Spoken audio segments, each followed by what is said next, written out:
So I'm so excited that today on the Zing Wellbeing podcast, we're here with Dr. Christy Goodwin, who is a neuroperformance scientist.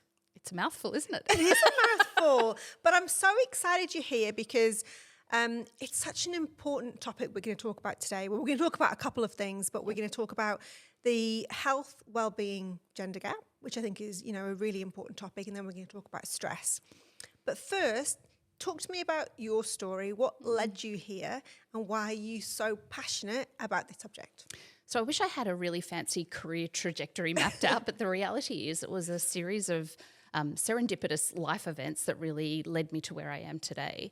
The chief one being at the height of the pandemic, like many people, I contracted COVID. As a fit, vaccinated woman in her early 40s, I actually thought it would be a relatively minor health incident. If I'm honest, I had plans of binge watching Netflix in bed and my husband delivering me chicken soup, neither of which happened. Good old husband. What I didn't expect was that I would get really sick with COVID. I had uncontrollable seizures, and one Wednesday morning at about 3 a.m, our dog Tommy found me beside our bed having yet another seizure and alerted my husband. I was rushed to a code red emergency ward and hooked up to a ventilator, unable to breathe. Doctors were at a loss to explain why. Why was someone with no underlying or known underlying health issues so sick with COVID? And after extensive testing, neurological and cardiac testing, the only medical explanation that they came up with was that I was burnt out. Wow. For years, that chronic stress that so many of us wrestle with and ignore caught up with me. And I often say our body keeps score. The body doesn't lie. And so for years I'd adopted, I don't know if you remember the Codral advice of the 1980s, and I just soldier on. And I did what many people do. I'd ignored the whispers from my body to slow down, to work in a more sustainable pace, and I pushed on. I was working, as many of us do, I often say, in a frantic, frenetic and frazzled way. And so for years I'd been living with this chronic stress. Now, it came to a head in COVID. My husband had conveniently been deemed an essential worker. I was not only trying to resurrect a speaking career, I was simultaneously tasked with the impossible job of homeschooling 3 young boys. So I feel your pain. You can remember the stress. I had two young boys homeschooling, and I remember it being extremely painful and stressful. So 3, hats off to you. Yes, and so some days I was trying to do remote learning and then deliver a keynote on the other side of the kitchen table. Wow. So incredible stress. And so I'd ignored those whispers, and my body certainly let me know I was experiencing stress. And one of the problems with stress is that many of us experience in very different ways. There's not sort of a universal checklist of criteria for what constitutes stress.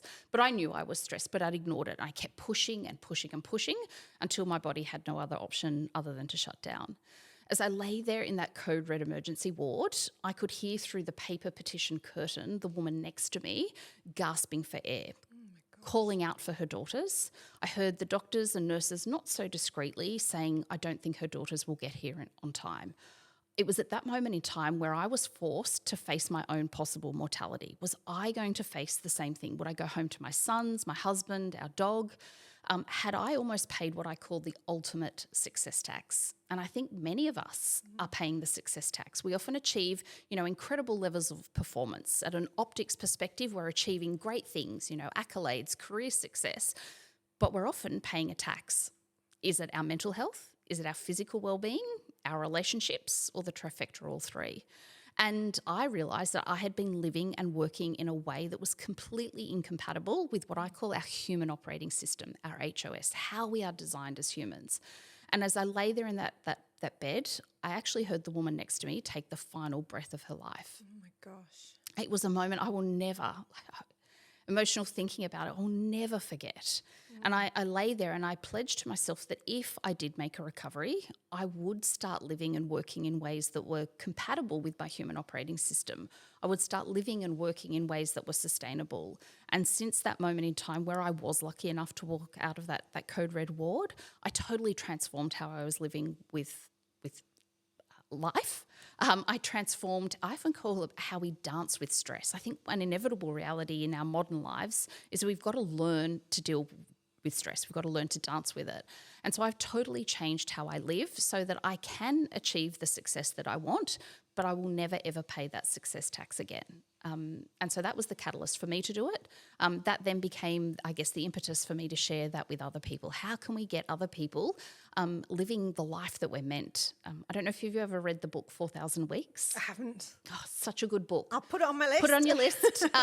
On the Kindle, it is a brilliant book, and it's around this premise that as humans, if we are lucky, we have around 80 years in our lifespan, give or take. That equates to around 4,000 weeks. When I speak to audiences, I tell them that means if you are one of the lucky ones, you will have 4,000 Saturdays in your lifetime. Yeah, wow. Are you spending those 4,000 Saturdays as a high-res, powered-up version of yourself? Or are you, as the majority of people are, I think if they were really honest, living as a low-res, powered-down version of themselves? Yeah. And so that's, I guess, my mission, to help people power up their performance, but to do so in a way that is compatible with this human operating system, which is where all the neuroscience and neurobiology fits in. Amazing. I mean, I think it's fascinating, and I resonate with your story so much because I've had so much stress in my life, especially over the past 10, 12 years. And I remember about, I think it was probably about 7 or 8 years ago, I got shingles. Yes. And I was like, what? Like, how can I be possibly having shingles? And I was really concerned, and it was stress, right? I was under so much stress. And I remember after that seeing so many different specialists to try and understand how I could manage the stress better, because I had obviously been so stressed that I'd got shingles. And I remember one of the things that I remember from that time was that they were saying you can't test for it because they what they can test for is Addison's disease, which is what happens afterwards, after it's too late. But you can't test for stress or high cortisol or kind of, when you're under that kind of, stress state, which is leading your body to shut down. They wait till the body shuts down. Yep. And I thought, God, isn't that just crazy? Yep. Like in this modern world that we're not thinking about stress. And for me, that was, obviously it wasn't anywhere as severe as yours, but it was very much a line in the sand for me. And then when a couple of years ago, I sold the business and I was going to stay on, and the stress came back in like huge amounts. And that's when I sat down with my husband and my kids, and I said, life is for living, right? It's a choice whether I put myself through this stress and a lot of stuff that was getting directed towards me with the new people. And I said, you know what, I'm going to walk away from it, even though I'm walking away from money and no one thought I would ever walk away from it because I'd spent 12 years of my life building it. But I decided from my own experience and everything I'd been through that I was going to choose my health and my family rather than being someone who was going to end up dead. And that's what I thought that's what would happen to me. So I totally understand what brought you to this situation where you are today. And can I also say what you shared about shingles is very, very common. We know many people, again, our bodies all respond to stress in different ways, but that physical manifestation of many people developing some sort of autoimmune condition or some sort of adverse health illness is often directly attributed to unmanageable stress. Yeah. And we see that time and time again. The other interesting thing I wanted to pick up on with what you were saying is that another issue that we are hearing a lot more about today is burnout. And I think it's a term that's often become part of our vernacular and we throw the term around. We know that more people are experiencing burnout than ever. And burnout, in its simplest definition, is unresolved stress, often described as unresolved workplace stress. And the problem with burnout is that it is a slow burn. It's an erosive spiral. And again, I'm reverting back to the Pantene ads. It doesn't happen overnight. The racial hunter ones. Yes. I remember. But it will happen. But it will happen. And it does. But the problem often with burnout is that often our bodies are so depleted that we no longer even produce the cortisol to tell us that we're physiologically experiencing stress. And so for me, even though I research and speak about burnout, I had no idea I was burnt out until the doctors thought that that was their only plausible medical explanation as to why I was so sick. Wow. And so that's part of the problem. We've got to catch people in that stress spiral before we're in a really depleted state. Yeah. And that's really challenging. Oh, it is challenging because I think one of the things that I've seen over many years is that people don't want to listen until they're sick. And, everyone's carrying on, life's busy. If there's not a problem today, they don't think about it. And what I really want to try and do with what we're doing at Zing Wellbeing, and I know you're in the same kind of belief, is that education all the time to women who are healthy so they don't become sick, because that's what it's hard work, right? But is. if you're sick, that's when it's really hard work. Yeah, and it's really sad that it takes a serious health incident. It takes a life-changing moment in our lives for that, I guess, to be the catalyst for us to make a change. Yeah. Like you, my mission is to empower people, particularly women. Yeah. Let's be proactive. Let's put in place some strategies so that we can live that high-res life that we're designed. Yeah. I think part of the problem and part of the conversation is that as a society, in many Western countries, we've almost normalised stress and exhaustion. It's almost a proxy for your productivity. If you're a high performer, then an inevitable reality is that you're stressed and exhausted. I want to question that. I don't think that's how we're designed to live. If we really, I think we've been duped into thinking that we've just got to survive. Yeah. That's not how we're designed to live. We are designed to thrive, not survive. And so I think it's part of the shifting of the conversation to say, what can we do to be our powered up best versions, that high-res version of ourselves that we are biologically designed to do. The reason I think that we're not is that we are living in ways, living and working, and the two have become enmeshed together in recent years. Absolutely. But we are living and working in ways that are incompatible with our human operating system. Agreed completely. Now, what I would love to ask you as well is that when we talk about males and females, right, everyone's under stress. Yep. But there is a difference, isn't there, between the way women process stress versus men. Is that a biological thing? Absolutely. We know from studies that women are experiencing greater levels and prolonged periods of stress compared to our male counterparts. Aura conducted a study and males were experiencing an average of 83 minutes of stress a day, females in comparison around 109 minutes of stress a day, using a wearable device to track their stress. Deloitte published a study earlier this year saying that 50% of women say their stress is higher than what it was 12 months ago. Yeah. So we've got the anecdotal, we've got the research to tell us that women are far more stressed than men. And yes, there are distinct biological differences. We know, for example, that women don't produce as much. We certainly do produce testosterone, but not as much as males. Testosterone, for want of a better word, is a buffer against stress. It helps us to respond physiologically to stress. We don't have that in the same quantity as our male counterparts. So we are more prone to experiencing longer periods of stress and at a heightened intensity. We know from a hormonal perspective that women's estrogen levels fluctuate. That fluctuation in estrogen often, again, determines how we respond to stress. We still know, even in 2024, that women tend to still absorb the bulk of caring and domestic responsibilities in most heterosexual relationships. And so that comes with, incredible demands and challenges. We also now know that domestic and caring responsibility now comes with an increasing digital load.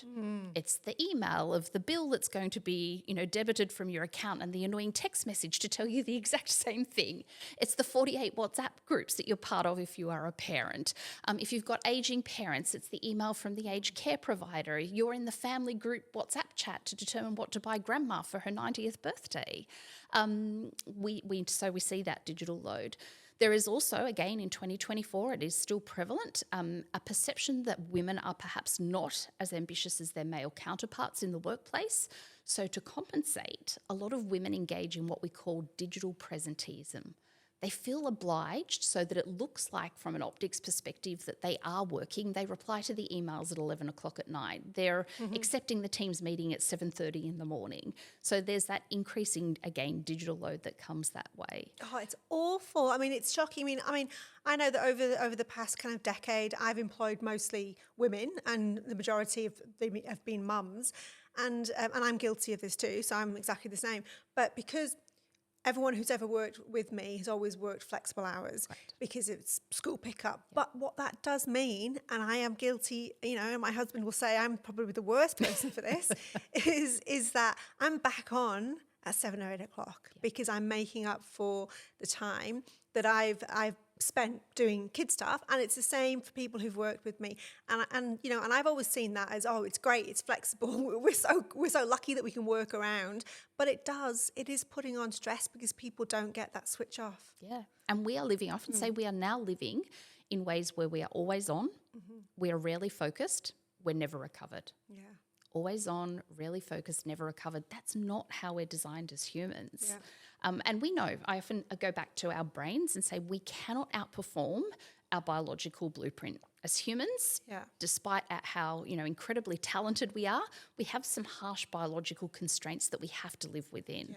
And one of the things that I often share with people is the part of our brain that does our heavy lifting, the prefrontal cortex. It solves problems, it helps manage our impulses, it helps us hypothesize. I often say it's the CEO or the air traffic control system of the brain. Our prefrontal cortex only has a 4 to 6 hour battery life per day. Wow. Now, a lot of people hear that and they say, oh, I know companies are sometimes talking about the 4-day work week. Is Christy suggesting we have a 4-hour work day? I'm not suggesting that. I get a lot of angry emails from people's HR departments. What I am suggesting, though, for us to do the mentally taxing, the challenging parts of our work, we really only have a 4 to 6 hour battery life per day. So if you are consistently pumping out 14, 16-hour days, you're working against your human operating system. Another thing we know, we are designed as humans to work and recover, effort and recover. And one of the biological constraints is that we have something called an ultradian rhythm. And our ultradian rhythm means that as humans, we can sit down and get through some work for roughly 90 minutes. We sort of have a peak performance window and it's a rough estimate, but around 90 minutes. Then we will inevitably hit a 20-minute trough.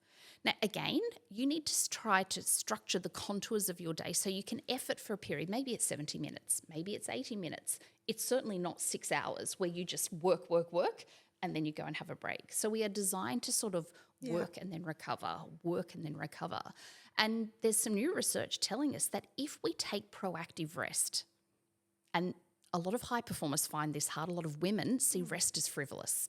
It's something that we do on our annual leave or we'll do on Sunday afternoon at 3 o'clock when everything else is done. But Gartner research tells us that if we proactively invest in rest, we boost our performance by around 26%. Right, so it's actually a performance enhancing strategy because we work with rather than against our human operating system. Yeah.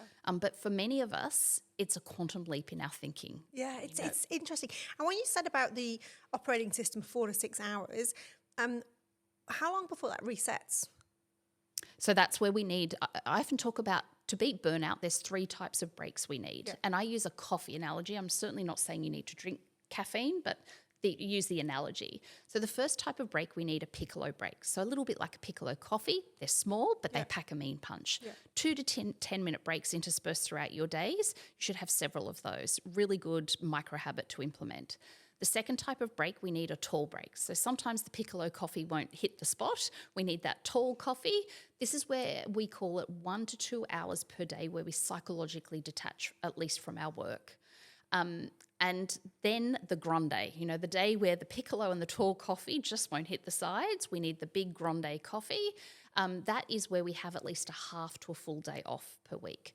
Now, that's what we call the minimum effective dose. Ideally, we'd be doing more than that, but at a rudimentary level, they're the 3 types of breaks. Overwhelmingly, the research tells us that those 2 to 10-minute breaks interspersed throughout our days are by far the most effective at beating burnout and reducing our stress. So question though, because I'm thinking back to your 4,000 Saturdays and I'm thinking how many of those 4,000 have I spent watching kids sport? So that's where my head goes.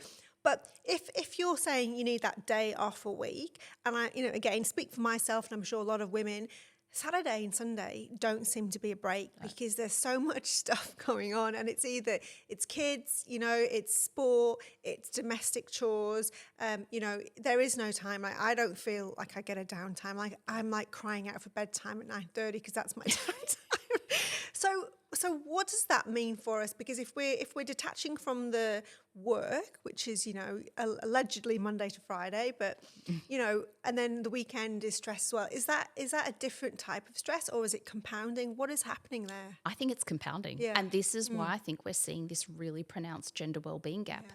Again, if you tend to be the parent in the WhatsApp group, you're getting all the logistics, text messages about the fields have changed, we're going to this venue, we're training here.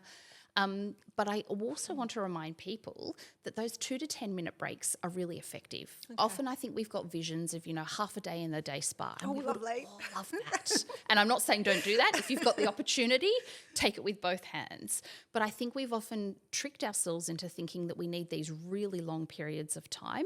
We certainly do need to have some breaks, but those 2 to 10 minutes are just as effective. We know, for example, closing our eyes for 30 seconds, especially given most of us are looking at screens for long periods each day. When we're looking at a screen, part of our brain, it's called the occipital lobe. It processes what we see.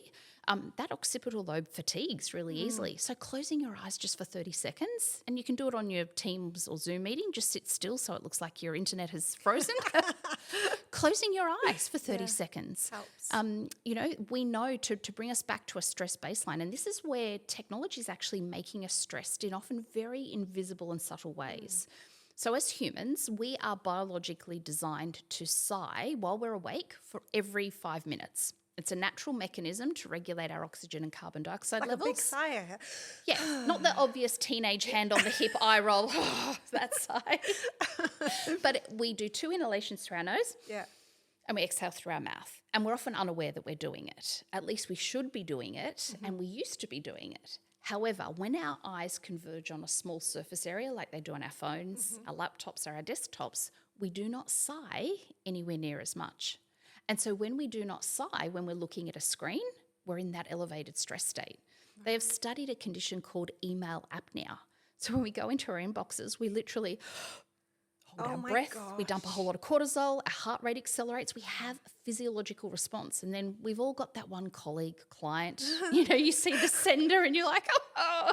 Oh my God, isn't it awful? What are we doing to ourselves? So our biology is significantly being shaped by technology in profound ways. But the good news is that if we are designed to sigh every 5 minutes, one of the most scientifically validated ways to bring us back to a stress baseline that you can do anywhere, anytime.